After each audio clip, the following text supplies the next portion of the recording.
Salam alaikum, bonjour. Alors bienvenue dans cette nouvelle vidéo. Cette fois-ci, je t'emmène avec moi pour découvrir comment faire à peu près 200 € d'économie par an par rapport aux achats d'eau en bouteille plastique. Donc c'est tout simplement avec cette petite fontaine à eau en terre cuite qu'on peut retrouver dans les souks, sur les bords de route, dans les campagnes ou même dans les villes, vous en trouvez vraiment facilement. Celle-ci, elle était à 40 dirhams. Elle a à peu près 5 litres. Vous en avez des plus grandes, des plus petites. Donc, je mets de l'eau tous les soirs dedans. Ça nous suffit après pour toute la journée, pour 3-4 personnes pour toute la journée.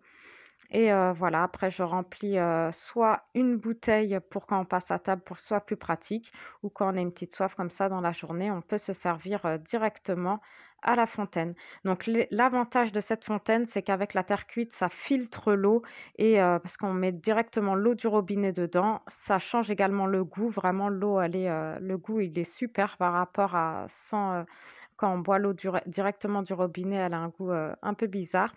Et, heu et voilà. Donc ça évite aussi, bah, évidemment d'acheter, du plastique, de faire beaucoup, des tonnes et des tonnes de déchets plastiques. Donc là, vous en voyez, des fontaines un peu plus grandes et l'autre avantage aussi, c'est que ça, conserve l'eau bien fraîche. Alors, ça vraiment en été, elle est pas trop fraîche, mais elle est, vraiment c'est juste parfait.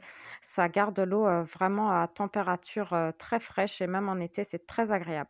Donc, si vous achetez encore des bouteilles en plastique, vraiment pensez à cette solution parce que sachez que c'est 600 000 tonnes de déchets qui sont rejetés chaque année dans la mer Méditerranée. Donc, vraiment, ça, c'est une bonne alternative pour réduire ces déchets plastiques. Et ça vous évite d'acheter des bouteilles plastiques, donc de faire des déchets, d'économiser puisque l'eau du robinet est moins chère et ça vous permet surtout de faire des économies.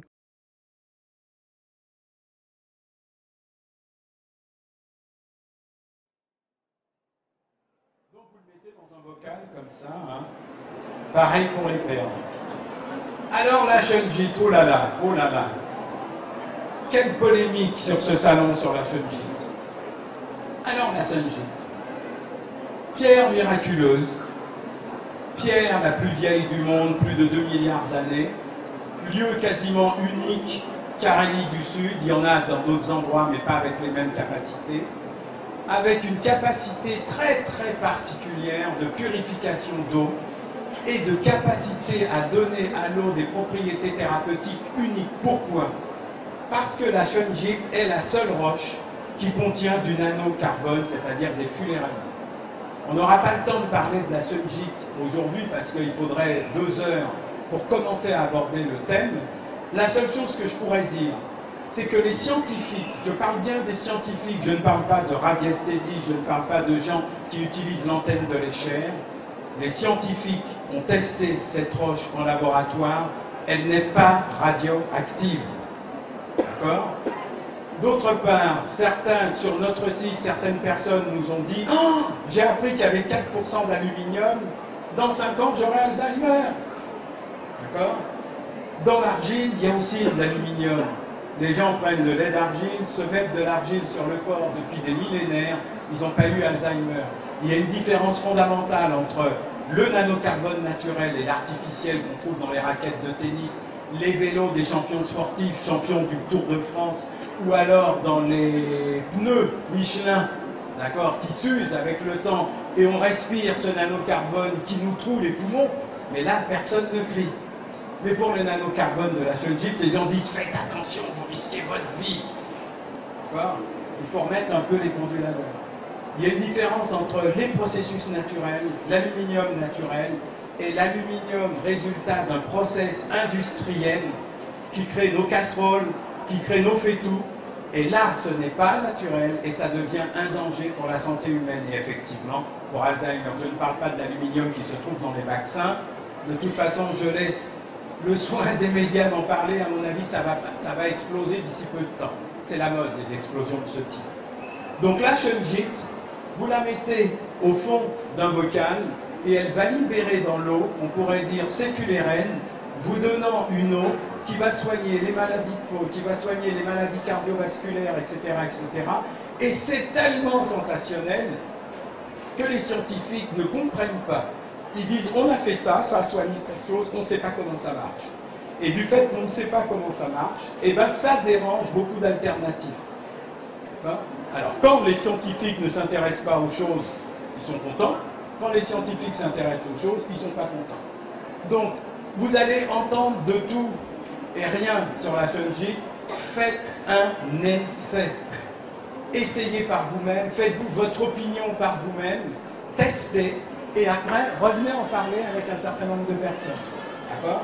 Pareil pour la Shunji, bouclier électromagnétique qui est utilisé par l'armée russe pour ses sous-marins, pour ses fusées, pour ses blocos, pour éviter les intrusions d'espions. D'accord? Si vous mettez une toute petite pastille sur votre téléphone portable, ça va protéger le centre de votre corps énergétique. Vous avez la Shunji en concassé, comme ça. Lorsque vous allez mettre de l'eau, l'eau va passer au travers de la Shunji. D'accord? Et elle va profiter, on pourrait dire, des fullérenes, c'est-à-dire du nanocarbone qu'il y a dans la Shunji. Or, si vous mettez la plaque, l'eau sur la plaque, l'eau ne va pas traverser la Shunji, elle ne profitera pas des fullérenes. Par contre, elle profitera des radiations de la Shunji et votre eau va s'élever au niveau vibratoire, chose qu'on peut calculer au pendule ou avec d'autres instruments, la morathérapie ou autre chose. D'accord? Donc ces deux utilisations totalement différentes. Cette eau-là peut vous amener de l'énergie, vous pouvez en boire 3 litres, 4 litres par jour si vous voulez, tandis que l'autre est une eau de soin, comme une eau de cure, et vous allez en boire 1 millilitre.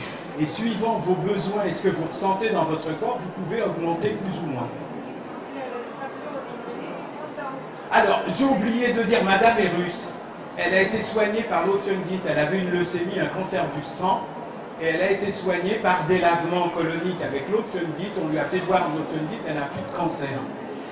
Donc elle est venue me voir hier sur le stand parce que j'avais écrit un article dans Biocontact sur l'eau Chungit.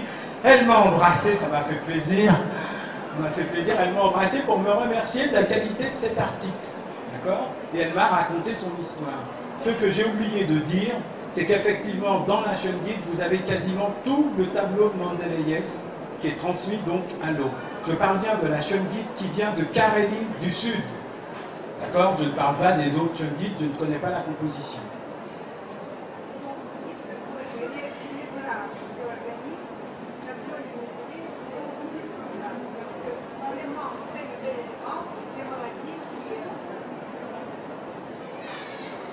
Je voulais rendre hommage d'abord pour l'intelligence de votre exposé. Je vous remercie infiniment. Donc, j'ai lu votre article et alors j'avais l'honneur de vous connaître, où justement c'était très brièvement exposé que dans Shungit, justement, tout le système indépendant, et tel que manque un élément ou d'autre dans notre organisme, les maladies se déclenchent. Donc, rien qu'avec l'eau de Shungit, on peut soigner toutes les maladies. C'est simple et surtout que les ventes, vraiment, c'est le don du ciel. Ce n'est pas du tout le prix de ce Shungit qui n'avait pas le prix. Donc, si vous venez à ce stand-là, vous voyez que c'est vraiment donné pour récupérer votre santé. Je ne savais pas que les Russes étaient si forts en marketing. Je termine, excusez-moi, encore une objection. Je vais mal sortir Shungit de mon pays. Pour vous dire, j'ai été besoin vraiment, parce que j'étais entre vie et mort. J'avais même leucémie et je dois être en fauteuil roulant. Alors donc, rien qu'application pendant 2-3 semaines, ça m'a mis vraiment dans mon sang en état normal et je suis devant vous. Mais je voulais justement souligner une chose, que pour sortir Shungit, c'est impossible. C'est même très dangereux parce que c'est très suivi par les militaires. Et donc, je rends hommage encore une fois infiniment à vous, que vous avez donné ici, vous avez trouvé un moyen pour apporter ça ici en disposition pour vous soigner tous, vraiment pour rien. C'est vraiment donner à toute disposition, profitez-les parce que c'est une chance pour vous que j'ai eu vraiment autant d'années. Je suis en France depuis 1977 et il y a que quelques années que j'avais des possibilités à découvrir cette merveille. Eh bien, merci. Là, j'ose plus parler maintenant, moi.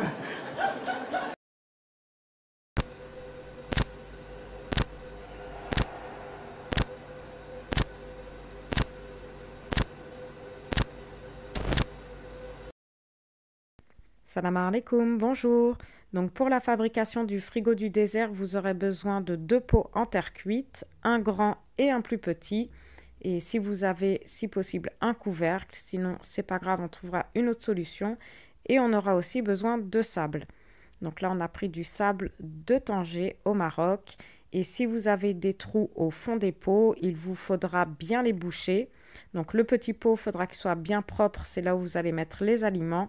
Et le grand, là, on a encore un petit peu de terre et de sable, mais c'est pas trop grave. Mais surtout, il faudra bien le boucher.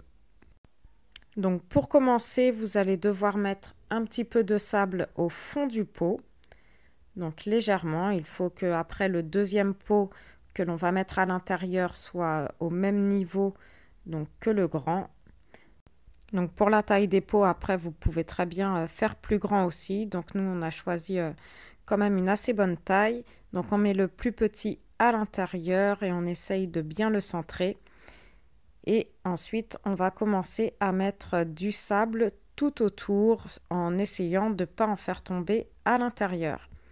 Donc moi j'ai opté pour cette solution car j'ai mon frigo qui m'a lâché. Bon, c'est un frigo qui a une quarantaine d'années, qui était à mes parents avant. Il a bien voyagé, il a fait Paris, Nantes, maintenant Tanger. Et comme j'expliquais dans la précédente vidéo, on a acheté un camping-car donc pour y vivre moi et mes 2 enfants. Donc à l'intérieur, il y a déjà un camping-car.